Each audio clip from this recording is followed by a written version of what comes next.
Every reality begin with a belief, और हर belief की शुरुआत होती है सिर्फ एक सवाल से, how do you know this world is real. हम हर सुबह उठते हैं, हम देखते हैं, महसूस करते हैं और बिना सोचे समझे इस दुनिया को द अल्टीमेट रियलिटी मान लेते हैं। लेकिन इस सर्टिनिटी के पीछे एक गहरा अनकहा कंफ्यूजन छिपा होता है, क्योंकि जब तुम सपना देखते हो वहाँ भी हर चीज उतनी ही क्लियर, उतनी ही अलाइव और उतनी ही कन्विंसिंग लगती है। तुम्हारा ब्रेन कभी सिग्नल नहीं भेजता कि hey this is just a dream. इसलिए असली सवाल ये नहीं है कि ड्रीम इतना रियल क्यों महसूस होता है। असली सवाल यह है, if our dream can feel real then how real is the world we live in. यहीं से शुरुआत होती है द ड्रीम आर्ग्यूमेंट, एक ऐसी माइंड बेंडिंग जर्नी जो तुम्हें मजबूर कर देगी सोचने पर कि ट्रुथ क्या है और इल्यूजन क्या। क्योंकि आखिर में भी हम दुनिया को नहीं देखते, दुनिया वैसी ही बन जाती है जैसा हमारा माइंड से बिलीव करता है।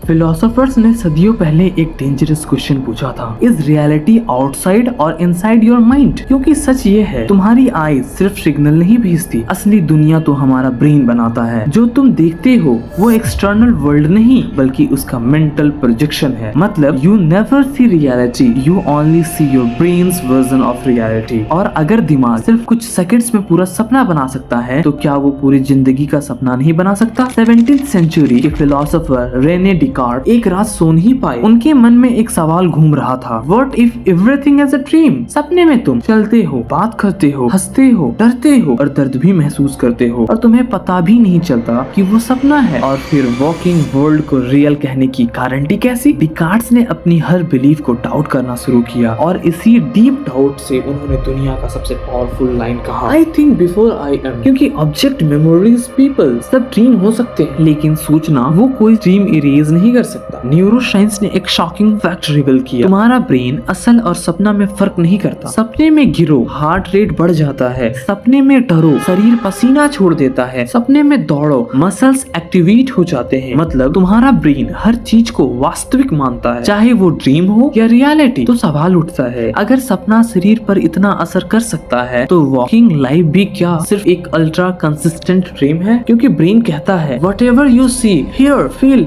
Is not reality, it's a projection. सपने की सबसे स्केरी बात क्या है, वो कभी अनाउंस नहीं करता, हे यू आर ड्रीमिंग। तुम्हें वही पूरी दुनिया असली लगती है, वही लोग असली लगते हैं, वही फीलिंग्स, वही इमोशंस सब रियल लगते हैं। तुम्हें सच्चाई मालूम होती है बस उसी पल जब तुम जागते हो। तो क्या पता ये दुनिया भी एक ड्रीम लेयर हो और हम भी उस अल्टीमेट वेक अप मोमेंट तक पहुंचे ही नहीं। May be one day your eyes will open in a completely different world और ये दुनिया सिर्फ एक ड्रीम चैप्टर बन जाए। लूसिड ड्रीम्स में तुम सपने के अंदर जाग जाते हो, तुम कंट्रोल कर सकते हो sky, gravity, environment, story line, everything. तो अगर सपना इतना कंट्रोलेबल है तो वॉकिंग रियलिटी भी एक ऐसी स्टेट है जहां तुम्हारी बिलीव्स और परसेप्शंस तुम्हारी दुनिया को शेप करते हैं। ड्रीम आर्गुमेंट थ्योरी कहती है you are not just living your reality, you are co creating it. मतलब तुम सिर्फ इस दुनिया के कैरेक्टर नहीं, तुम इसके को ऑथर हो। शायद ये दुनिया रियल है, शायद ये भी एक ड्रीम है, या शायद दोनों ही एक ही चीज है। लेकिन एक बात क्रिस्टल क्लियर है, रियलिटी बाहर नहीं है, रियलिटी तुम्हारी माइंड के अंदर बनती है। जब तुम आसमान देखते हो, जब तुम सोचते हो, जब तुम महसूस करते हो,